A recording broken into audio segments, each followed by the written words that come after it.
although there is a lot of corruption in politics, but you know what I mean. Then there's something about the British Isles, which we're not going to get into. I know my mum still believes this one.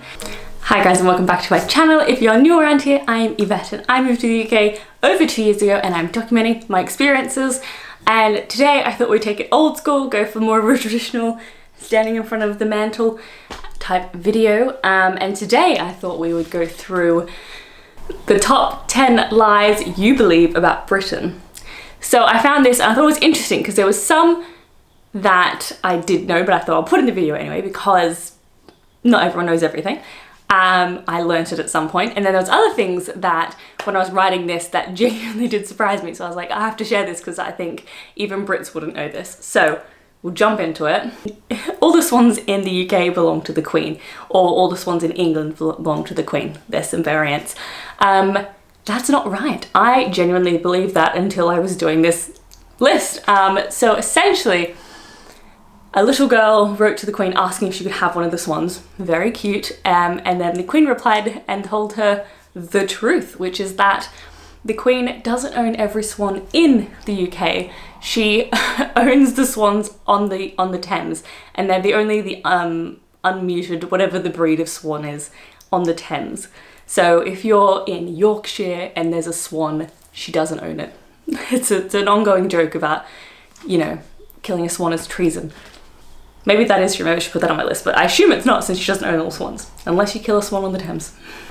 Number 2 on the list is that London is covered in smog. I know my mum still believes this one. It comes up in a lot of Shakespeare and Charles Dickens plays where they refer to like foggy London or smoggy London. And that generally comes from when the Industrial Revolution was kicking off. There's a lot of industrial infrastructure in East London and the winds would blow to the west and blow it all over London. However, in 1952, there was the Great London Fog, which lasted 62 days, I think it was, and it killed over 12,000 people, which is a bit crazy, and it was in The Crown recently, so that's why I was slightly more aware of that. But generally, London doesn't actually rank in the top 10 foggiest cities in the world, so not even up there. I think Canada, one of the cities in Canada is the most foggy city, so there you go. London isn't foggy. Lady Godiva rode through Coventry naked on horseback. Now, I've only heard this from my grandparents, so I honestly couldn't have told you if it was a play, a poem, anything, but upon my research, Lady Godiva was a real person. However, she did not ride naked through Coventry. Her husband asked her to do it and she said no, but he made it up and said she did anyway and wrote it down, and then 100 years later is when they started saying that she'd done it. So bit of creative liberties there, I think, with the historians, but she did not.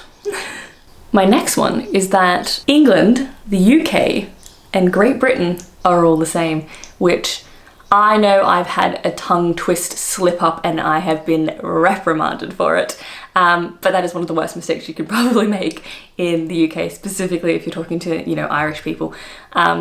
Either saying Northern Ireland is English, or asking a Scotsman where in England they're from, or even just saying Ireland is part of the UK, which is obviously for a foreigner confusing and get your head around unless you happen to know the history very well of doing Northern Ireland, yes, Ireland, no. But for those interested, if you're not aware, but I'm pretty sure most of you are since you'll tell me I'm wrong, Great Britain is made up of Scotland, Wales and England, and then the UK is made up of Great Britain plus Northern Ireland. Then there's something about the British Isles, which we're not going to get into. My next one on the list, which is probably really quick one, but a bit of a nose scruncher, is that a thing? That you're never more 6 feet from a rat. There's like 10 million rats in the UK collectively, let alone in London. So the 6 feet from a rat was originally saying in London you're never six feet from a rat. I think it's more like 50 meters or 50 feet or something if you do the math correctly, but you know I'm not a mathematician, so you just have to take my word for it. My next one is around, I guess, once again, a bit like Lady Godiva, is about taking creative liberties with history, shall we say. So Richard III, if you're ever learning about him, is presented as kind of a baddie. He takes the throne, he throws his nephews in prison, he's always presented as like very unattractive, hunchback, all that kind of stuff. But the truth is that many historians have now come forward and said that after his reign and the Tudors took over, that the Tudors were quite unbecoming with how they like to record history. So a lot of what was recorded was not entirely factual, but I'm sure he wasn't a great guy, to be fair, because like, who was in those times? Next one on the list, I knew this, but I feel like everyone knows this, but I still can't make a list without it because it's so cliche. Big Ben is not the tower or the clock, it's the bell. However, the thing I did find out was that the tower, not Big Ben, is called Elizabeth Tower, which I did know, but they only renamed it in 2012 after Queen Elizabeth's Diamond Jubilee. Before then, I think it was just called the Tower. So, but yeah, fun fact, Big Ben is the bell. Then another misconception around British history, I guess, is that the Great Fire of London ended the plague. That is not true. It's just the way that we teach history is that it happened quite close together. So a lot of like false equivalencies can be made. But that's not true. The plague was already on the decline when the fire happened. So then it's like causation, correlation type discussion. Another fun one, which I think if you live in the UK, you know, but if you don't, you don't, is that people think that the entire royal family constantly lives at Buckingham Palace, which is not true. The Queen, I always like to think of Buckingham Palace as kind of like her office, like she goes to work there.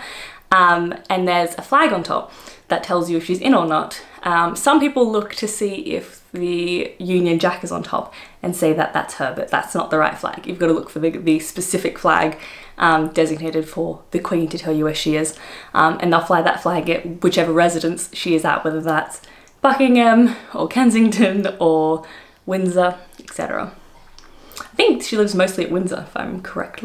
My last fact is that the Queen is, people said that the Queen doesn't do anything and that she is figurehead. When actually the Queen has a lot of power. However, she's not all powerful, it goes both ways. So she can summon Parliament, she can appoint ministers and appoint prime ministers, she can sign bills into law, and as well as declare war. So I'm not a particular monarchist, is that the word? In terms of like, I can see both sides of the argument.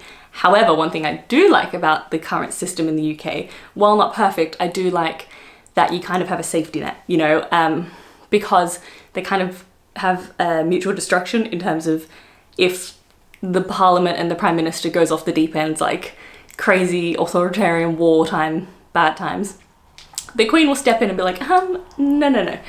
Alternatively, if we happen to get a ruler in the future that happens to be a bit authoritarian and like crazy, then the Parliament can also keep them in check. So it kind of stops power corruption, although there is a lot of corruption in politics, but you know what I mean.